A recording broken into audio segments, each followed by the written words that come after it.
Good morning dear students. पिछले lecture में हम लोग देखे थे कि क्या क्या हम लोग को पढ़ना चाहिए, क्या नहीं पढ़ना चाहिए।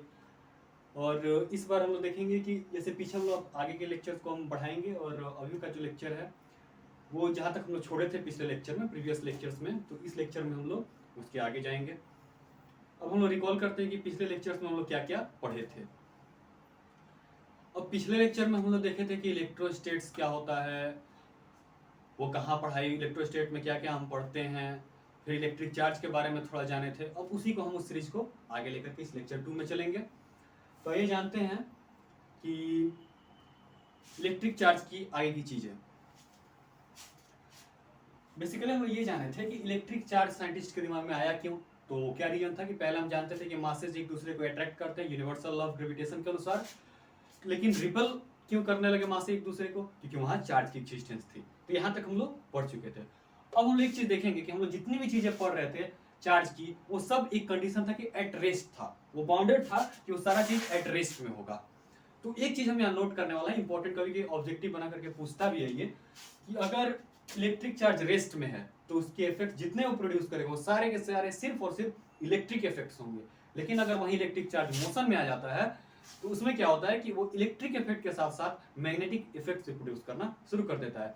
तो कभी कभी ये चीज ऑब्जेक्टिव में पूछ देता है और छोटी छोटी चीजों को लोग एरर करके चले आते हैं कि in rest condition electric charges produce only electric effect, whereas in case of motion electric charges produce both electric and magnetic effect। तो इसको नोट कर लीजिए कि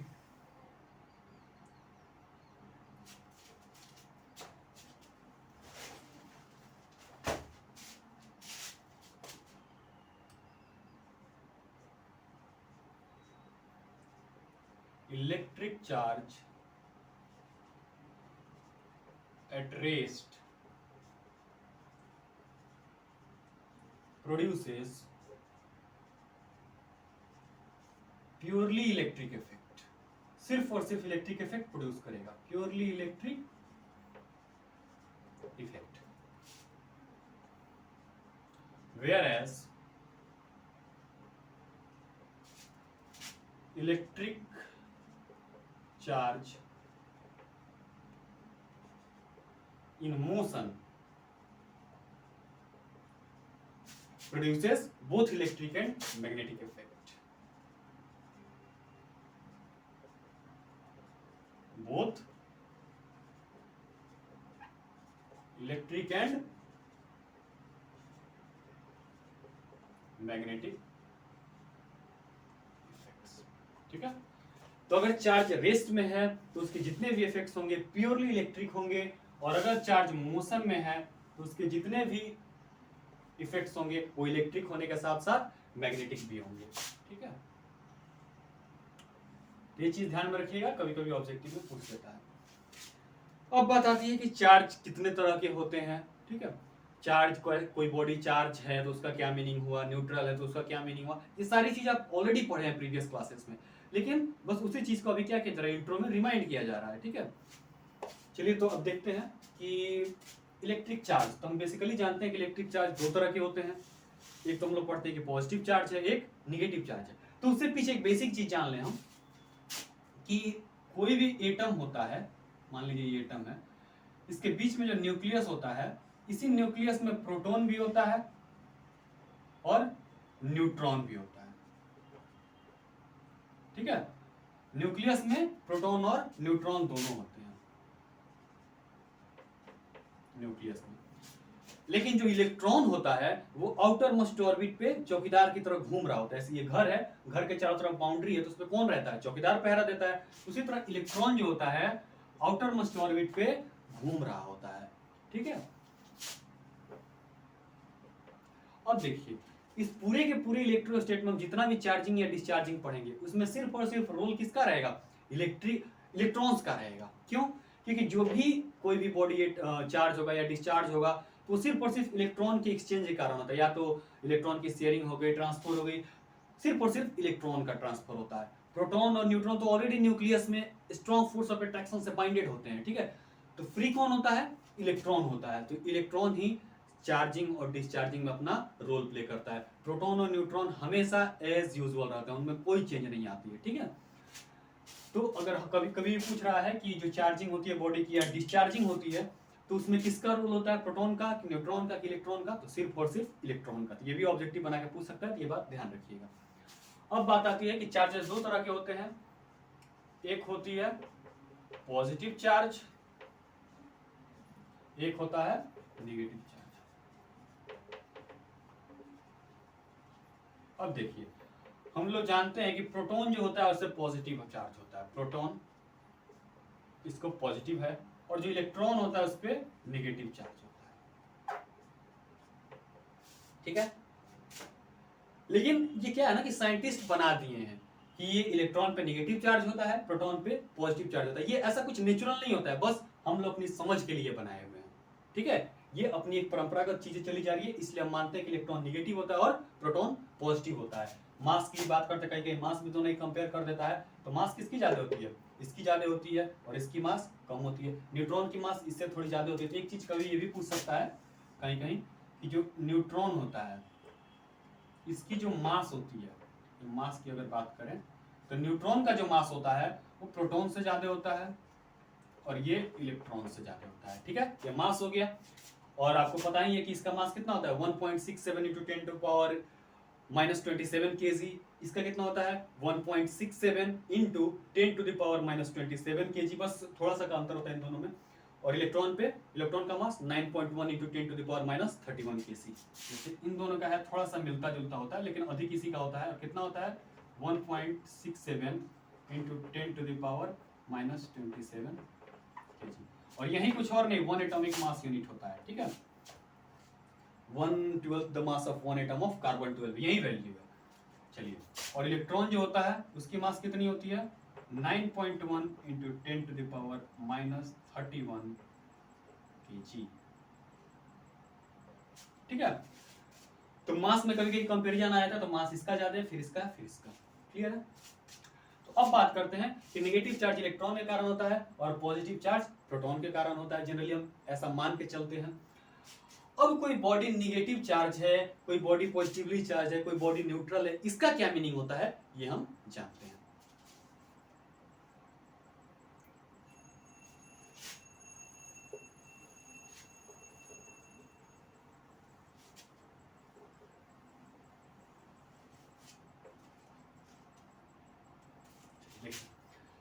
अब हमारे पास मानिए एक बॉडी है, ये तीन चीज हम जानेंगे, न्यूट्रल बॉडी,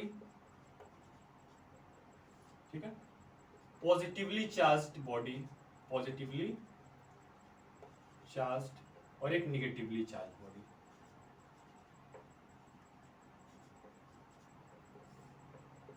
तीनों में अंतर क्या होता है, बहुत बारीक सी चीज है, लेकिन अक्सर लोगों को कंफ्यूज करके चली जाती है, ठीक है। बड़े चीज के चक्कर में लोग छोटी छोटी चीजें भूल जाते हैं। तो शुरू करने से पहले बेसिक हम लोग जब कर पढ़ रहे हैं सब ये मजबूत होना चाहिए ताकि उसमें कंफ्यूजन ना हो, ठीक है। तो बेसिक एकदम अच्छे से रखना है। चलिए देखते हैं न्यूट्रल बॉडी क्या होता है। मान लीजिए एक बॉडी है, तो कोई भी बॉडी एटम से मिलकर के ही बना है ना, तो अगर बॉडी न्यूट्रल, इसका मतलब ये होता है कि जो एटम है इसमें जितने इलेक्ट्रॉन हैं उतने ही प्रोटॉन हैं, ताकि एक दूसरे को दोनों नलिफाई कर देते हैं, तो बॉडी न्यूट्रल होता है, कोई चार्ज की तरफ बिहेव भी नहीं करता है। इसका मतलब न्यूट्रल बॉडी में क्या होता है, जितने प्रोटॉन होते हैं उतने ही इलेक्ट्रॉन होते हैं। तो अगर 3 प्रोटॉन हैं तो 3 इलेक्ट्रॉन हैं, तो नेट चार्ज, किसकी बात हम करेंगे, नेट चार्ज की। नेट चार्ज जो है न्यूट्रल बॉडी पे 0 हो जाता है, ठीक है। ठीक उसी तरह पॉजिटिवली चार्ज बॉडी में चलते हैं। इसमें क्या है, नाम ही है पॉजिटिवली चार्ज। तो पॉजिटिव बॉडी क्या होता है कि इसमें हो सकता है प्लस ज्यादा हो, मतलब पॉजिटिव चार्ज ज्यादा हो और इलेक्ट्रॉन्स कम हो। तो देखिए यहाँ पे 3 प्लस मान लेते हैं और 2 इलेक्ट्रॉन मान लेते हैं, ठीक है। अब यहाँ पे क्या है कि 2 इलेक्ट्रॉन 2 प्रोटॉन को नलिफाई कर देंगे, लेकिन फिर भी एक प्रोटॉन तो बचेगा ना जी। तो एक पॉजिटिव चार्ज की बहुमत है, इसका मतलब मेजोरिटी है पॉजिटिव चार्ज की। इसका मतलब इसमें नेट कितना चार्ज है, नेट चार्ज मान लेते हैं 1 प्लस है। 1 प्लस का नेट चार्ज, इसका मतलब ये पॉजिटिवली चार्ज्ड बॉडी है, ठीक है। अब देखिए यहाँ पे थोड़ा सा बुद्धि लगाइए कि ये प्रोटॉन एक अधिक हो गया, ये कैसे हो गया भाई, ठीक है। तो याद रखिए, हम लोग तो अभी पढ़े हैं ना कि प्रोटॉन और न्यूट्रॉन का कोई रोल नहीं होता, क्योंकि वो जितने पहले रहते हैं वो हमेशा उतना ही रहते हैं, कोई ट्रांसफर नहीं होती उनकी। जो भी ट्रांसफर और शेयरिंग होती है किसकी होती है, इलेक्ट्रॉन की होती है। क्यों होती है भाई, सिर्फ इलेक्ट्रॉन की क्यों होती है, क्योंकि ये दोनों फोर्स ऑफ अट्रैक्शन से न्यूक्लियस में बंधे होते हैं और ये फ्री टू मूव होता है किसी भी कंडक्टर में, ठीक है, या किसी बॉडी पे, तो इसलिए सिर्फ इसी का ट्रांसफर या शेयरिंग होता है। अब बात करते हैं कि एक चीज और, अगर आप मानिए आपका घर है तो घर के अंदर फैमिली है, तो घर के बाहर जो चौकीदार है, तो कोई बाहर से आता है तो मुलाकात किससे करेगा, चौकीदार से करेगा। ठीक उसी तरह यही चौकीदार है, इसलिए बाहरी जितनी भी काम होती है सिर्फ इसके थ्रू होती है, इन सब के थ्रू नहीं होती है, समझने के लिए, याद रखने के लिए। तो अब देखिए यहाँ पे क्या हुआ, पहले मान लीजिए कि इसमें 3 प्रोटॉन पहले थे, ठीक है, जब ये न्यूट्रल था तो इसमें 3 प्रोटॉन 3 इलेक्ट्रॉन थे, लेकिन मान लेते इसमें कहीं से रब कर दिया हम इस बॉडी को, तो क्या हुआ कि एक इलेक्ट्रॉन दूसरे में चला गया। अब दूसरे में चला गया, इसका मतलब क्या हुआ कि पहले 3 प्रोटॉन 3 इलेक्ट्रॉन था, अब एक इलेक्ट्रॉन ट्रांसफर हो गया, मतलब कि प्रोटॉन तो 3 है, इलेक्ट्रॉन 2 हो गया, मतलब ये वाला कंडीशन बन गया। इसका मतलब क्या हुआ है, इसमें से इलेक्ट्रॉन लूज हुआ है, जब इलेक्ट्रॉन का लॉस होगा तो पहले वाला न्यूट्रल वाला कंडीशन खत्म हो जाएगा, मतलब क्या, एक की प्रोटॉन ज्यादा हो जाएगा। तो प्रोटॉन पहले इतना ही था, अभी भी इतना ही है, बस इलेक्ट्रॉन एक कम हो गया है, इसलिए प्रोटॉन की बहुमत हो गई है। इसलिए यहाँ पे क्या होगा कि लॉस ऑफ इलेक्ट्रॉन होता है, इलेक्ट्रॉन लूज करने पे कोई भी बॉडी ऑटोमेटिकली पॉजिटिवली चार्ज हो जाती है, या डिफिशियंसी ऑफ इलेक्ट्रॉन भी बोल सकते हैं, मतलब पॉजिटिवली चार्ज जो बॉडी होता है उसमें इलेक्ट्रॉन की डिफिशियंसी होती है, कमी होती है, ठीक है। प्रोटॉन बाहर से नहीं आता, वो जितना था उतना ही रहता है, इलेक्ट्रॉन कम या ज्यादा हो जाता है, इलेक्ट्रॉन कम होता है मतलब कहीं दूसरे में चला जाता है तो बॉडी पॉजिटिवली चार्ज हो जाती है, क्योंकि इसकी प्लस की बहुमत हो जाती है, और निगेटिवली चार्ज बॉडी में ठीक इसी तरह इलेक्ट्रॉन ज्यादा हो जाता है और प्रोटॉन उतना ही रहता है। देखिए 3 प्रोटॉन है और 4 इलेक्ट्रॉन है, इस पर नेट चार्ज कितना हो जाएगा, नेट चार्ज 3 प्रोटॉन और 3 इलेक्ट्रॉन एक दूसरे को नलिफाई कर देंगे, लेकिन एक इलेक्ट्रॉन तो बचेगा ना, तो एक निगेटिव चार्ज आएगा, इसका मतलब ये बॉडी ओवरऑल निगेटिवली चार्ज हो जाएगा, मतलब निगेटिव की तरह बिहेव करेगा, ठीक है। अब बात करते हैं इसमें क्यों हुआ है, तो इसमें भी पहले 3 प्रोटॉन 3 इलेक्ट्रॉन ही थे, लेकिन बाहर से हो सकता है कि इलेक्ट्रॉन मिल गया है तो अब 4 इलेक्ट्रॉन हो गए, और 4 इलेक्ट्रॉन होने की वजह से एक इलेक्ट्रॉन की बहुमत हो गई, इसलिए बॉडी निगेटिवली चार्ज हो गया। इसमें क्या होता है, बॉडी गेन करता है इलेक्ट्रॉन को, गेन ऑफ इलेक्ट्रॉन्स, और इसमें एक्सेस हो जाता है इलेक्ट्रॉन, ठीक है। तो सिंपल भाषा में ये तीनों चीज आपको समझ में आ गई कि न्यूट्रल बॉडी क्या होता है, पॉजिटिवली चार्ज बॉडी क्या होता है, और निगेटिवली चार्ज बॉडी क्या होता है, सिंपल भाषा में यहाँ समझ। और इसमें क्या होता है कि equal number of protons and neutrons होता है, equal number of protons and electrons, ठीक है। इक्वल नंबर, प्रोटॉन को P प्लस से दिखा, इलेक्ट्रॉन को E माइनस से, तो घबराइएगा मत। तो ये हो गया तीनों बेसिक डिफरेंस कि neutral body is a body in which protons and electrons are in equal number, whereas positively charged body is a body in which there is a deficiency of electron because the body has loosed electrons। तो body का क्या loss किया electron का, इसलिए उसमें electron की कमी हो गई है, इसलिए प्रोटॉन पहले जितना था उतना ही और इलेक्ट्रॉन भी उतना ही था, लेकिन इलेक्ट्रॉन तो कम हो गया तो प्रोटॉन ज्यादा हो गया, इसका तो बॉडी पॉजिटिवली चार्ज है।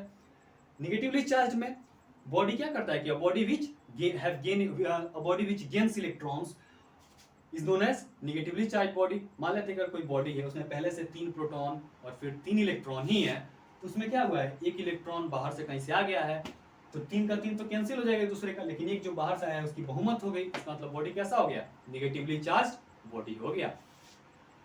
3 कारणों से होता है, ये चीज याद रखिएगा, कोई दिक्कत नहीं है। हाँ, अब बात करते हैं कि बॉडी चार्ज है या अनचार्ज है, किस पे डिपेंड करता है, उसकी न्यूट्रल स्टेट पे डिपेंड करता है। अगर आपको नहीं पता रहे कि न्यूट्रल स्टेट क्या होता है तो क्या आप बता पाएंगे पॉजिटिवली चार्ज निगेटिवली चार्ज का मीनिंग क्या होता है, नहीं। इसका मतलब हम कह सकते हैं कि न्यूट्रल जो स्टेट है ना बॉडी का, ठीक है, वो इन सब का रिलेटिव है। जैसे मोशन, कोई बॉडी मोशन में है तो कब है, जब बाकी चीजें रेस्ट में है तब उसका मोशन में होने का कोई मीनिंग निकलता है, सारी चीजें मूव करने लगे तो क्या पता चला कि मोशन में है, फिर तो सब एक जैसा दिखेगा। तो मोशन और रेस्ट जैसे रिलेटिव टर्म है, एक है तभी दूसरा है, दोनों अगर कोई एक हट जाए तो फिर दोनों की मीनिंग खत्म हो जाएगी। ठीक उसी तरह जैसे मोशन और रेस्ट रिलेटिव टर्म है, उसी तरह अ बॉडी इज चार्ज्ड ये कहना रिलेटिव टर्म है, किसके, न्यूट्रल स्टेट के। तो ये लाइन याद रखिएगा।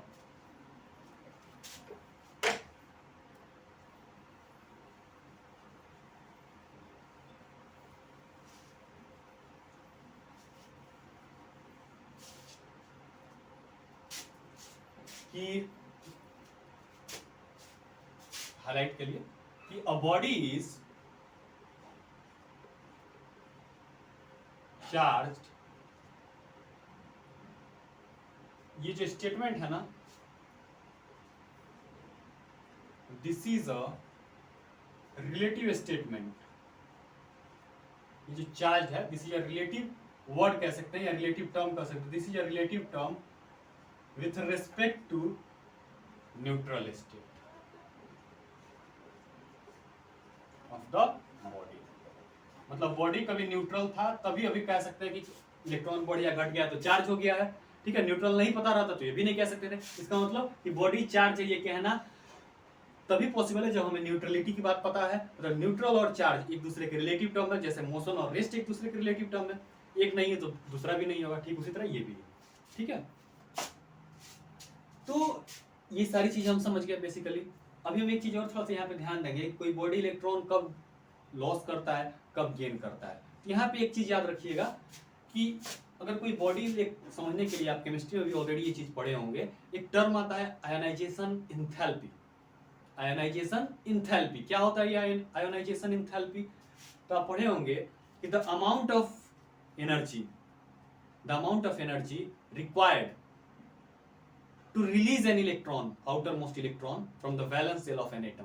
किसी एटम के सबसे बाहरी ऑर्बिट से एक एटम को निकालने में जिसका जितना एनर्जी यूज होता है वो उस एटम का आयनाइजेशन एनर्जी कहलाता है। तो जिस एटम की आयनाइजेशन एनर्जी जितनी कम रहती है तो कम ही एनर्जी पे इलेक्ट्रॉन निकाल देगा, ठीक है। तो मानिए हम रब कर रहे हैं बॉडी को, तो क्या होगा, एनर्जी प्रोड्यूस हो रहा है। तो इसको मान लेते हैं कि कोई दो बॉडी है, ठीक है, और एक को जैसे यहाँ पर मच्छी समझाया था, एक थोड़ा सा इंपॉर्टेंट चीज है ये भी, इसको मिटाना है।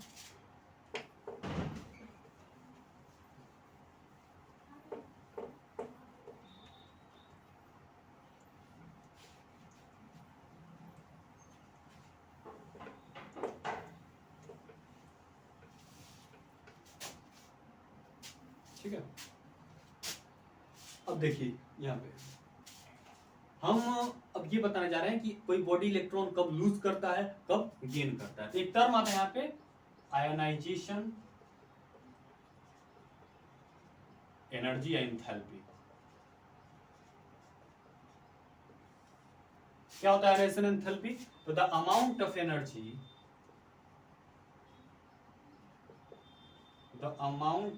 Energy required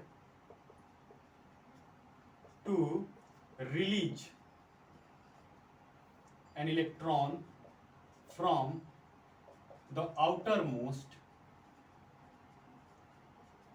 shell of an atom। तो जो अमाउंट ऑफ एनर्जी जो रिक्वायर होता है किसी एटम के आउटरमोस्ट सेल से निकालने में, उसी एनर्जी को हम क्या कहते हैं, आयनाइजेशन एंथैल्पी। तो यहाँ से समझिए कि दो एटम है, मान लेते हैं दो चीजें, एक ये है एक ये है, इसकी आयनाइजेशन एंथैल्पी जो है बॉडी ए और बी है, ए की है 5 जूल, मतलब इसको 5 जूल का एनर्जी दीजिएगा तब एक इलेक्ट्रॉन निकालेगा, और बी का है 6 जूल, मतलब इसको 6 जूल की एनर्जी दीजिएगा तब ये एक इलेक्ट्रॉन निकालेगा। तो मानिए आप दोनों को रब करना शुरू करते हैं, तो रब करते जाएंगे हीट प्रोड्यूस होने लगा, तो जैसे ही 5 जूल पहुंचेगा ये तुरंत एक इलेक्ट्रॉन लूज कर देगा। इसका मतलब ये वाला इलेक्ट्रॉन लूज करेगा और ये इलेक्ट्रॉन गेन करेगा, क्योंकि इसकी आयनाइजेशन एंथैल्पी कम है, ठीक है। तो इलेक्ट्रॉन यहां से निकल करके इस पे जाएगा, ठीक है। तो ये कैसा हो जाएगा, ये पॉजिटिवली हो जाएगा चार्ज, और ये कैसा हो जाएगा, निगेटिवली चार्ज हो जाएगा। ये समझ में आई कि आयनाइजेशन एंथैल्पी कहां से क्या है इसमें रिलेशन। तो एक सिंपल चीज है ये समझने के लिए कि इसका आयनाइजेशन एंथैल्पी कम है इसका ज्यादा है। तो जब मानिए हम दोनों को रब करने लगे या हीट देने लगे तो कम, जब 5 जूल की हीट पहुंचेगी, इसको तो 6 जूल चाहिए, लेकिन ये 5 ही जूल पे क्या करेगा, इलेक्ट्रॉन रिलीज कर देगा। इलेक्ट्रॉन जैसे ही लूज किया इसमें प्रोटॉन की मेजॉरिटी हो गई, पॉजिटिवली चार्ज हो गया, और ये तो अभी टाइम है इसके में ना 6 जूल होगा तब, लेकिन तब तक ये इसको गेन करेगा अगर उसकी एफिनिटी रखता है। तो अगर गेन कर लिया तो क्या हो जाएगा, ये निगेटिवली चार्ज हो जाएगा क्योंकि एक्सेस ऑफ इलेक्ट्रॉन है। इसमें आयनाइजेशन एंथैल्पी का रोल था, तो ये ऐसे था, ठीक है। ये चीज ध्यान में रखिएगा आयनाइजेशन एंथैल्पी, और सोचिए खुद से दिमाग में ये कैसे इसको समझ के अपने दिमाग में बैठाना है ये चीज, ठीक है। कितनी भी जो भी चीज आप नई नहीं पढ़ते हैं उसको थोड़ा सा चिंतन कीजिए वीडियो को रोक करके कि हाँ ये अब ऐसे है, आयनाइजेशन एंथैल्पी ऐसा है, ये सारी चीजें फिर अपने आप चीजें दिमाग में बैठ जाएंगी। दो इसमें कॉमन एग्जाम्पल भी आपको दिखाई देते हैं कि एक होता है कि जब ग्लास रॉड को सिल्क के साथ रब करते हैं तो ग्लास रॉड पे पॉजिटिव चार्ज आता है, पॉजिटिव, और सिल्क पे निगेटिव। ठीक उसी तरह इबोनाइट रॉड का एक आता है, इबोनाइट रॉड को रब करते हैं हम किसके साथ, उल के साथ, ठीक है। तो इवोनाइट पे नेगेटिव आता है, इस पे पॉजिटिव आता है। तो आयनाइजेशन एंथैल्पी किसकी ज्यादा है? अब देखिए ये पॉजिटिव है, इसका तो इलेक्ट्रॉन दिया है, तो इसकी आयनाइजेशन एंथैल्पी कम है, इसके आयनाइजेशन एंथैल्पी से कम है, तभी तो लूज कर दिया, और ये पा लिया, ये छोड़ दिया, ये पॉजिटिव हो गया। यहाँ देखिए इसके आयनाइजेशन एंथैल्पी कम है और इसके आयनाइजेशन एंथैल्पी ज्यादा है, इसका मतलब ये इलेक्ट्रॉन रिलीज किया है तो ये गेन कर लिया, तो ये नेगेटिवली हो गया, वो पॉजिटिवली हो गया। ये आयनाइजेशन एंथैल्पी का रोल है। क्लियर है? ये बेसिक चीज थी, इसको नोट कर लीजिए।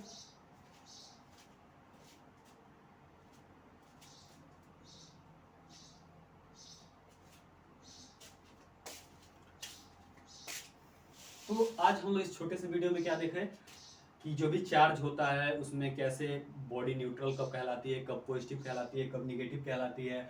साथ में कुछ टर्म्स हम लोग देखे, कुछ आयनाइजेशन एंथैल्पी देखे। तो ये सारी चीजें बेसिक चीज हो गई। अब इसके बाद वाले जो लेक्चर होगा इसमें हम क्या देखेंगे कि कुछ और भी टर्म्स नए नए आएंगे हमारे। एक और टर्म आएगा कि रिपल्सन ही क्या है, क्यों कहलाता है, CO टेस्ट फॉर इलेक्ट्रिफिकेशन। इस टर्म को हम लोग थोड़ा सा डिस्क्राइब करेंगे, इस स्टेटमेंट को। उसके बाद से चार्ज की कुछ और प्रॉपर्टीज देखेंगे इस नेक्स्ट वीडियो में। तब तक के लिए पढ़ते रहिए और पूरी लगन से पढ़ाई करिए। फिर से कह रहे हैं, पूरी ऑनेस्टली पढ़ाई करिए, अच्छे से, कंसिस्टेंसी से, पेशेंस से और लगन से। बहुत सारे सपने हैं, उनको पूरा करना है, ठीक है। तो खुद की उम्मीद, बहुत सारे सपने जो माँ बाप पाल रखे हैं उनको पूरा करना है, तो अच्छे से पढ़ाई करिए, मन लगा करके एकदम, ठीक है। चलिए, थैंक यू।